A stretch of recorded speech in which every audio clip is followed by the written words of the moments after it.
Hi guys, welcome to Olive City Homestead. Kim here. It is the middle of January and it's a gorgeous sunny day, and I promised a video about my lavender, an update from the last time, which was a year ago when I found hundreds of tiny little 1 and 2 inch seedlings, volunteer seedlings growing around my mother plant. So I did an experiment at that time and I left about half of them in the ground, and I took the other half and planted them in little tiny containers, and gradually over the last year I have upplanted a lot of those, and well, I'll let you in on how the ones in the ground did right now.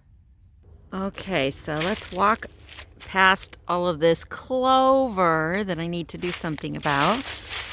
Down here past the Euryops, which is in gorgeous bloom right now. It just loves this weather. Oh, I see a bee. Yeah, the bees love it. I haven't been doing the deadheading on it because it's been freezing. Literally, it's been below 30 several nights recently. In the days, it's usually been in mid 40s to low 50s. And I just don't feel like going outside and working at that temp, even though I know most people probably think that's a great temp for the winter. But I prefer today, which is in the low 60s Fahrenheit. And here we are at my lavender. Now there you can see the mother plant, which I pruned back heavily, probably too heavily, this past fall. But it will come back. It will fill out again. I can see already blooms forming, but what I've got you here for is to see all of these plants in a big halo, as it were, around the mother plant. These are the ones I left in the ground, and a year ago, if you look at that video, I'll link above and in the description below, they were so tiny, and now look at them. They're so healthy and ready to be dug up. Remember, I did take a bunch out of the ground, and I'll show you what some of those look like now. But here's more of them. Just beautiful. Now remember, this is Spanish lavender.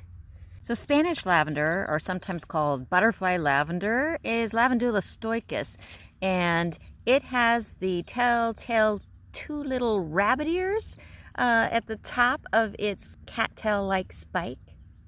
Both Spanish lavender and French lavender have a softer scent than the English lavender. So if you want that really strong lavender smell, you'd probably want to go with English lavender. But I like Spanish lavender because it loves the heat and it's very drought tolerant. And that's just perfect here in my climate in Zone 9B in Northern California. I never have to water these except in the hottest summer months, July and August, and then I just lay the hose down a little uphill and let it run down into the lavender maybe once a week. It does like very well draining soil, and I have that here, so this is why it's done so well. Again, this mother plant looks a little sorry right now. Lavender never does look its best when it's not blooming, but it doesn't, as you can tell, look as healthy as these new plants, at least at the base, and that's because I pruned it down into the woody part, and you really shouldn't do that. You might wonder why the lavender seedlings that volunteered came up so far away, and it's because that mother plant was much larger. That is what I mean when I say I pruned it heavily. It actually came out all of the way to where these seedlings are, and that's why the seedlings are there. The first couple of years, the way I pruned it was I just deadheaded the blooms and let the blooms lie on the ground, and they seeded. This year I didn't do that. I didn't want to add new seedlings to this mix, so I pruned more heavily and I took it all away. What I'm going to do is take some of these volunteers and I'm going to plant them sparsely around the perimeter of the mother plant so they can fill in the barren spots at the base of the mother plant. Now here's an example of the lavender seedlings that I planted in little containers last fall, and then in the spring when they had grown to be, say, 4 to 5 inches tall over the winter, I transplanted them into the cement blocks planter. Now this has gotten huge. Look at it. It's probably 2 feet tall at least, and it's so full. I can't wait to see it in bloom. That one also is over a foot tall and very full. Interestingly though, I planted 2 more at the same time right here. They also were about 4 or 5 inches tall when I transplanted them, and yet they're not as big and tall and full as the others. They're still healthy. They still look good, don't they, girls?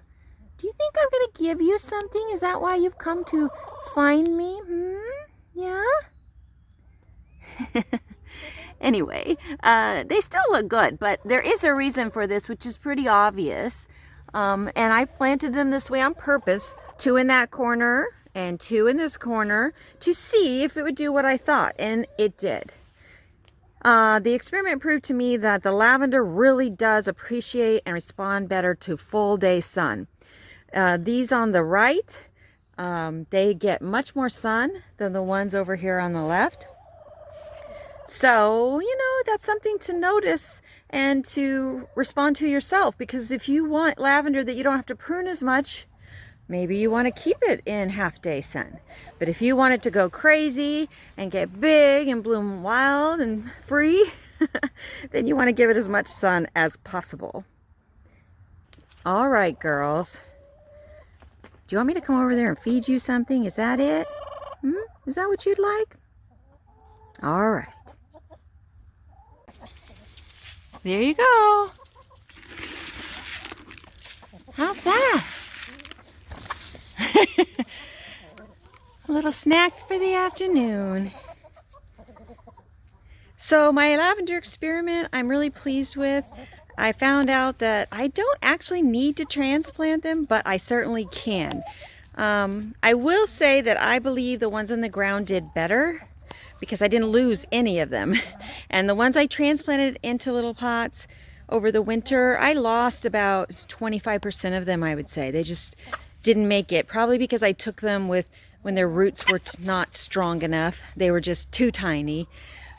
So if you take your seedlings out of the ground because you want to pot them up before winter, I would suggest only taking the ones that are at least 2 inches tall, so they have a stronger root system to support themselves. Now here are 2 1-gallon pots that I transplanted my lavender seedlings into early in the spring.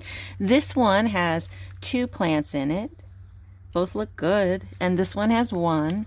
And these only get afternoon sun, and so they've done fine, but perhaps not as good as some of the other potted ones. Also, because I set them in a 15-gallon container, and they were in front of some big basil plant here. It's died back now.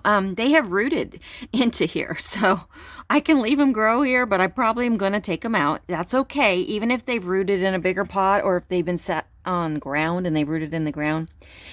You can still take them out. This size, it won't hurt them. It'll, you know, stunt them for a week or two, but it's not going to kill them. They're going to stay healthy, and they're going to regrow more roots and be just fine. Now this middle island here in my driveway is going to get a major renovation starting tomorrow and into next week. I'm going to be taking down those 2 trees you see there. I'm going to leave the big one here. These are all flowering mulberries, meaning they don't fruit. My only fruiting mulberry trees in my back property. This one I'm going to pollard, which I've done before, you can see. And I don't really like the look of pollard trees in the winter at all, but it only is one winter, because then it fills in again quite quickly. And this tree is just huge most of the year. And the reason I'm going to pollard it is because it's just too shady here. And I want, well, no, I have to cut it back occasionally to let more sunlight in, and so that the branches, which just keep coming out and coming out over to the driveway, don't hit the cars as we drive by. I also need to go along the edge here and dig up and get rid of all this grass that has crept in around here.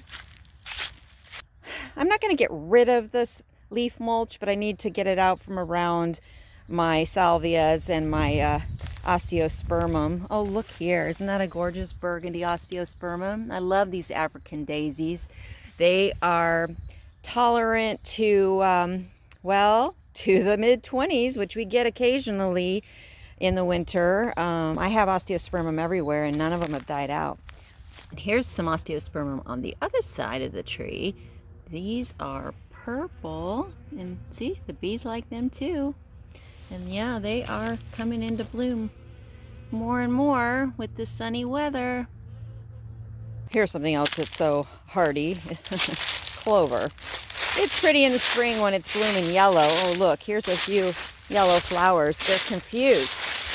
They think it's spring too, like I do occasionally when it's 60 degrees out like it is now. And I've got other signs of spring amidst all the leaves and clover. Look here, what do we have coming up here? It's freesia. I absolutely love freesia. Such gorgeous gemstone colors and no care at all. More lavender. When this place is blooming in the spring, the lavender, or the deep violet lavender of the Spanish variety I have, is so gorgeous. So what I'm planning to do here when I take out these 2 trees, which I have to do because they're shading out everything, and I want to make this my wild lavender garden. So I'm going to be planting dozens and dozens of those volunteer lavender seedlings all over this area. What have I got going here? This is my Laura petalum. It's confused too. Look, it's blooming. Fuchsia in there. It's not supposed to be blooming right now, but it is. Anyway, yeah, lavender is going to be everywhere in here. Some more Euryops. This is such a good plant. I highly recommend it for no care and lots of bright color, and it's a great pollinator attractor for your garden area. Down here, the grass has started to grow into the driveway, so I'm going to be taking out a lot of that and putting more gravel down there. And some kind of border there with, of course, lavender. It won't be the only plant here. I'm going to plant maybe another Laura petalum bush or 2, another Euryops or 2. I'm going to leave this orange tree because I think once I take out those 2 flowering mulberries, the orange tree will get enough sun that it actually can grow. I've got a water shoot there. That's what this big tall thing is. You know they're water shoots when you see those thorns and when it's coming from down low. So yeah, that particular tree is not done well, and I'm going to give it another chance by taking out those trees, and we'll see if that helps it. Might add a couple of crepe myrtles with a deep crimson bloom perhaps, and maybe some crabapple trees, because those are great pollinators, and if you get the right variety, they're beautiful and make great jams. But again, the majority of the plants in this area, after I get those 2 trees down there out next week, are going to be my lavender plants. Those that you can see right there are coming out, and they're going to be all over this place. I'd like to create some pathways and some sitting areas. See, if I plant some crabapple trees, maybe 3 or 4, I can keep them pruned low, so they'll provide just a little local shade to, say, a small table, but not bother the plants. And then I can just make this a really beautiful, like, wildlife area. I believe that I might even add a bird bath or 2, and like I said, another yellow Euryops and another fuchsia Laura petalum, along with tons of purple lavender. The hummingbirds and other birds will love it, and well, the fact is I will love it too. I will keep you updated with how my lavender wild garden comes along as we go over the next couple of weeks. So thanks for joining me today. I hope you enjoyed this update on the lavender, and I encourage you, pick your lavender favorite. Is it English? Is it French? Or is it the kind I grow, Spanish, Lavandula stoicus? And whatever it is, or even if it's more than one, get some and grow them. You can grow them from seed, though they take a little longer, but you can find them fairly inexpensive at all the big box stores right now in little containers. So here I am at Lowe's, and look what I have found. Spanish lavender, Lavandula stoicus. Now you see in the picture how vivid and violet those flowers are? That's how my blooms are. Here, maybe because of the weather right now, they're a lot lighter color. But next to it, you see English lavender, which is what you might be more familiar with. Now, English lavender in this zone would probably not survive the summer very well unless you had it really mostly in the shade. Whereas the Spanish lavender, oh, here's one that's a little more vivid. And that's how I started, with just one little, I think it was in a 4-inch pot. That's my mother plant now, which, by the way, they say they only last 3 to 5 years. I've had mine now for 6 or 7 years, maybe even more. I got it just a year or so after we moved here, so yeah, it's been a long time and it's still doing just fine. And remember, you can create the life you want and the garden you want, so don't let anyone ever tell you otherwise.